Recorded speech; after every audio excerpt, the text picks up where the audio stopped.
मैंने 23 मार्च को प्रेस के माध्यम से ये कहा था, हालांकि मेरी बात की कोई परवाह क्यों करेगा। इतिहास और इतिहास के पन्ने, चाहे हम हों चाहे भारतीय जनता पार्टी के लोग हों, हम लोगों को किसी को भी इतिहास के पन्ने नहीं पलटना चाहिए, क्योंकि इतिहास में क्या घटना घटी है, हम इतिहास की उन किताबों को पढ़ रहे हैं, उसकी इंटरप्रिटेशन अपने हिसाब से करना है।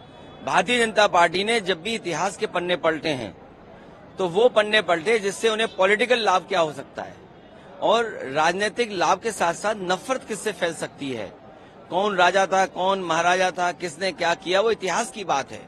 आज हम आगे बढ़ने की बात करें और जो रामजिया सुमन जी के साथ घटना हुई है निंदनीय है, दुखद है।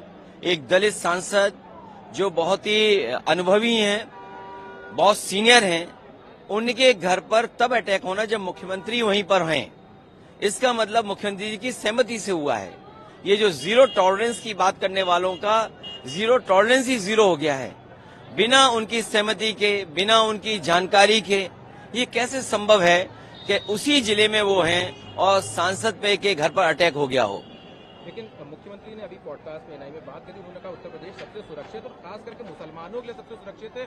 अगर उन्होंने ये भी कहा कि जहाँ पे 100 मुसलमान हैं वहाँ 50 हिंदू सुरक्षित नहीं, लेकिन 100 हिंदू हैं तो वहाँ मुसलमान सुरक्षित है। लखनऊ जैसी राजधानी में एक महिला जो अयोध्या से चल करके बनारस में नौकरी के लिए इंटरव्यू के लिए गई और वापस अपने भाई के घर आई, उस महिला के साथ बलात्कार हुआ, उसका सामान लूट लिया गया, उसकी हत्या कर दी गई। सरकार ये दावा करती थी कि महिलाओं के प्रति कोई भी घटना नहीं होगी।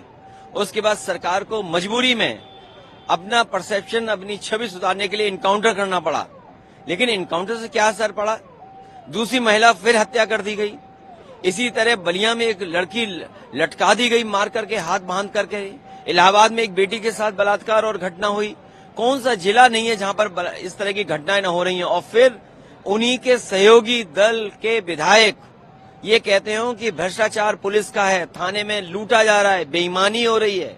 न केवल बस्ती का विधायक कह रहा है ये बात, आगरा के विधायक ये बात कह रहे हैं, और गाजियाबाद का जो विधायक है उसने तो यहां तक कहा कि जिस तरीके से अधिकारी लूट रहे हैं और अधिकारियों को वो चुनौती देते हैं कि अगर उन्हें गोली मारनी है, अगर दूध पिया हो तो उनके सीने पे गोली मार के दिखा दो, और एक विधायक उनकी कुर्सी छीनने के लिए तैयार है।